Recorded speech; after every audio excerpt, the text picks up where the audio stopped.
Hello ಇವರೊಂದು this is Jafar tech Kannada ಸತ್ಯ ಮಾಹಿತಿಗಾಗಿ ಸ್ನೇಹಿತರೆ ನಮ್ಮ ಚಾನಲ್ಗೆ ಸ್ವಾಗತ. ಸ್ನೇಹಿತರೆ ಇವತ್ತು ನಾವು ವೋಟರ್ ಐಡಿನ ನಾವು ಕಳ್ಕೊಂಡಿದ್ರೆ ಅದರ ಒಂದು ನಂಬರ್ನ ಯಾವ ರೀತಿ ನಾವು ರಿಕವರ್ ಮಾಡ್ಕೋಬೇಕು ಅಂತ ಚರ್ಚೆ ಮಾಡೋಣ. ವೋಟರ್ ಐಡಿ ಕಳೆದೋಗಿದೆ, ಅದರ ನಂಬರ್ ಕೂಡ ನಮ್ಮ ಹತ್ರ ಇಲ್ಲ ಅಂದ್ರೆ ನಾವು ಮರಳಿ ಬೇರೆ ವೋಟರ್ ಐಡಿನ ನಾವು ಡೌನ್ಲೋಡ್ ಮಾಡ್ಕೋಬೇಕು ಅಂದ್ರೆ ಅದರ ನಂಬರ್ನ ನಾವು ಅದರ ನಂಬರ್ನ ತಗೋಬೇಕಾಗುತ್ತೆ.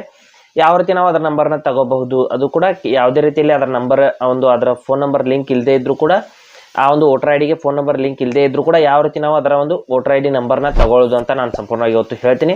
ಹಾಗೆ ನಮ್ಮ ಚಾನಲ್ಗೆ ಮೊದಲು ಬಂದಿದ್ದರೆ ದಯವಿಟ್ಟು ನಮ್ಮ ಚಾನಲ್ನ ಸಬ್ಸ್ಕ್ರೈಬ್ ಮಾಡಿ ಮತ್ತು ಪಕ್ಕದಲ್ಲಿರುವಂಥ ಬೆಲ್ ಐಕಾನನ್ನು ಪ್ರೆಸ್ ಮಾಡಿ ನಮ್ಮ ತಂತ್ರಜ್ಞಾನ ಆಧಾರಿತ ಬೃಹತ್ ಕುಟುಂಬದ ಸದಸ್ಯರಾಗಿ. ಸ್ನೇಹಿತರೆ, ಅಲ್ಲಿ ನಮ್ಮ ಒಂದು ಹೆಸರು ಹಾಗೂ ನಮ್ಮ ಒಂದು ಅಡ್ರೆಸ್ ಅಥವಾ ನಮ್ಮ ಒಂದು ಏನು ಡೀಟೇಲ್ಸ್ ಇರುತ್ತೆ ಅವುಗಳನ್ನ ಹಾಕಿಬಿಟ್ಟು ನಾವು ವೋಟರ್ ಐಡಿ ನಂಬರ್ನ ನಾವು ತಗೋಬಹುದು. ಇಲ್ಲಿ ಅದರ ಒಂದು ನಂಬರ್ನ ನಾವು ಯಾವುದೇ ರೀತಿಯಲ್ಲಿ ಅದರ ಫೋನ್ ನಂಬರ್ ಕೂಡ ಲಿಂಕ್ ಇಲ್ಲ ಅಂದ್ಕೊಳ್ಳಿ, ಫೋನ್ ನಂಬರ್ ಲಿಂಕ್ ಇಲ್ಲದೆ ಇದ್ರೂ ಕೂಡ ನಾವು ಯಾವ ರೀತಿ ರಿಕವರ್ ಮಾಡ್ಕೋಬೇಕು ಅಂತ ನಾನು ಸಂಪೂರ್ಣವಾಗಿ ಹೇಳ್ತೀನಿ. ಅದಕ್ಕಾಗಿ ಇಲ್ಲಿ ಒಂದು ಆ್ಯಪ್ನ ಡೌನ್ಲೋಡ್ ಮಾಡ್ಕೋಬೇಕಾಗುತ್ತೆ. ವೋಟರ್ ಹೆಲ್ಪ್ ಲೈನ್ ಆ್ಯಪ್ ಅಂತ ಇಲ್ಲಿದೆ ನೋಡಿ ಸ್ನೇಹಿತರೆ, ನಾನು ತೋರಿಸ್ತಾ ಇದ್ದೀನಿ. ಈ ರೀತಿ ಒಂದು ವೋಟರ್ ಹೆಲ್ಪ್ ಲೈನ್ ಅಂತ ಪ್ಲೇಸ್ಟೋರ್ನಲ್ಲಿ ಆ್ಯಪ್ ಸಿಗುತ್ತೆ, ಈಸಿಯಾಗಿ ನೀವು ಡೌನ್ಲೋಡ್ ಮಾಡ್ಕೊಳ್ಳಿ. ಮಾಡಿದ ನಂತರದಲ್ಲಿ ಓಪನ್ ಮಾಡಿದ ಮೇಲೆ ಯಾವ ರೀತಿ ಪ್ರೊಸೆಸ್ ಇರುತ್ತೆ ಅಂತ ನಾನು ಸಂಪೂರ್ಣವಾಗಿ ಇವತ್ತು ಹೇಳ್ತೀನಿ. ಇಲ್ಲಿ ನೋಡಿ, ಆ್ಯಪ್ನ ನಾನು ಓಪನ್ ಮಾಡ್ಕೋತೀನಿ. ಓಪನ್ ಮಾಡಿದ ತಕ್ಷಣದಲ್ಲಿ ಈ ರೀತಿ ಒಂದು ಇಂಟರ್ಫೇಸ್ ಇಲ್ಲಿ ಓಪನ್ ಆಗಿ ಬರುತ್ತೆ. ಇಲ್ಲಿ ನೋಡ್ಬೋದು ಡೌನ್ಲೋಡ್ ಇ ಪಿಕ್ ಅಂತ ಒಂದು ಆಪ್ಷನ್ ಇರುತ್ತೆ, ಅದರ ಮೇಲೆ ನಾವು ಕ್ಲಿಕ್ ಮಾಡ್ಕೋಬೇಕಾಗತ್ತೆ. ಡೌನ್ಲೋಡ್ ಇ ಪಿಕ್ ಅಂತ ಇಲ್ಲಿ I have E pick number ಅಂತ ಬರ್ತಾ ಇದೆ. ಕೆಳಗಡೆ ಐ ಹ್ಯಾವ್ ರೆಫರೆನ್ಸ್ ನಂಬರ್ ಅಂತ ಇದೆ. ಇಲ್ಲಿ ಕೆಳಗಡೆ ಸರ್ಚ್ ಬೈ ಡೀಟೇಲ್ಸ್ ಅಂತ ಒಂದು ಆಪ್ಷನ್ ಇದೆ, ಅದರ ಮೇಲೆ ಕ್ಲಿಕ್ ಮಾಡಿಬಿಟ್ಟು ಸರ್ಚ್ ಬೈ ಡೀಟೇಲ್ಸ್ ಅಂತ ಏನಿದೆ ಅದರ ಮೇಲೆ ನಾವು ಕ್ಲಿಕ್ ಮಾಡ್ಕೋಬೇಕು. ಮಾಡಿದ ನಂತರದಲ್ಲಿ ಇಲ್ಲಿ ನೋಡ್ಬೋದು ಇಲ್ಲಿ ಕೆಲವೊಂದಿಷ್ಟು ಆಪ್ಷನ್ಸ್ಗಳು ನೋಡೋದಕ್ಕೆ ಸಿಗುತ್ತೆ. ಸರ್ಚ್ ಬೈ ಮೊಬೈಲ್ ನಂಬರ್ ಅಂತ ಇದೆ, ಇಲ್ಲಿ QR ಕೋಡ್ ಅಥವಾ ಬಾರ್ ಕೋಡ್ ಅಂತ ಇದೆ. ಇಲ್ಲಿ ಸರ್ಚ್ ಬೈ ಡೀಟೇಲ್ಸ್ ಅಂತ ಇದೆ. ಇಲ್ಲಿ ಸರ್ಚ್ ಬೈ ಎಪಿಕ್ ನಂಬರ್ ಅಂತ ಇದೆ. ನಂಬರ್ ಏನು ನಮ್ಮ ಹತ್ರ ಇಲ್ಲ, ಮೊಬೈಲ್ ನಂಬರ್ ಕೂಡ ಲಿಂಕ್ ಇಲ್ಲ ಅಂದರೆ ಸರ್ಚ್ ಬೈ ಡೀಟೇಲ್ಸ್ ಅಂತ ಈ ಒಂದು ಆಪ್ಷನ್ ಮೇಲೆ ನಾವು ಕ್ಲಿಕ್ ಮಾಡ್ಕೋಬೇಕಾಗತ್ತೆ.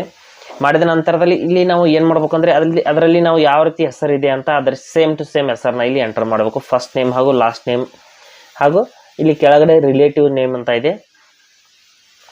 ಅಂದರೆ ವೋಟರ್ ಐಡಿನಲ್ಲಿ ನಮ್ಮ ತಂದೆ ಹೆಸರು ಅಥವಾ ಹಸ್ಬೆಂಡ್ ನೇಮ್ ಇದ್ದರೆ ಹಸ್ಬೆಂಡ್ ನೇಮು, ಇಲ್ಲಾಂದರೆ ಫಾದರ್ ನೇಮ್ ಇದ್ದರೆ ಫಾದರ್ ನೇಮ್, ಇಲ್ಲಿ ರಿಲೇಟಿವ್ ನೇಮ್ ಅಂತ ಏನಿದೆ ಅದರಲ್ಲಿ ಹಾಕಬೇಕಾಗುತ್ತೆ. ನಂತರದಲ್ಲಿ ಏಜನ್ನು ನಾವು ಹಾಕಬೇಕಾಗುತ್ತೆ. ಕೆಳಗಡೆ ಹಾಗೆ ಮೇಲ್ ಅಥವಾ ಫಿಮೇಲ್ ಅಂತ ಸೆಲೆಕ್ಟ್ ಮಾಡ್ಕೋಬೇಕು.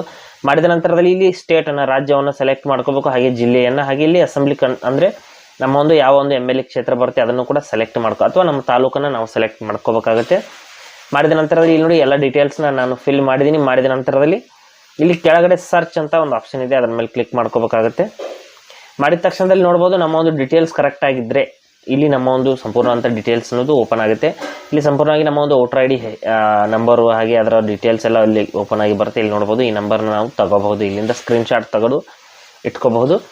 ಈ ಒಂದು ನಾವು ಇಲ್ಲಿ ಏನಾದರೂ ಸ್ಪೆಲ್ಲಿಂಗ್ನ ಮಿಸ್ಟೇಕ್ ಮಾಡಿದರೆ ಇಲ್ಲಿ ಹೆಸರು ಅಥವಾ ರಿಲೇಟಿವ್ ನೇಮ್ ಅಂತ ಏನಿದೆ ಇದರಲ್ಲಿ ಯಾವುದಾದ್ರೂ ಸ್ಪೆಲ್ಲಿಂಗ್ ಮಿಸ್ಟೇಕ್ನ ನಾವು ಮಾಡಿದರೆ ಇಲ್ಲಿ ನಮಗೆ ಈ ಡೀಟೇಲ್ಸ್ ಅನ್ನೋದು ಸಿಗೋದಿಲ್ಲ, ಕರೆಕ್ಟಾಗಿ ಹಾಕಬೇಕಾಗುತ್ತೆ.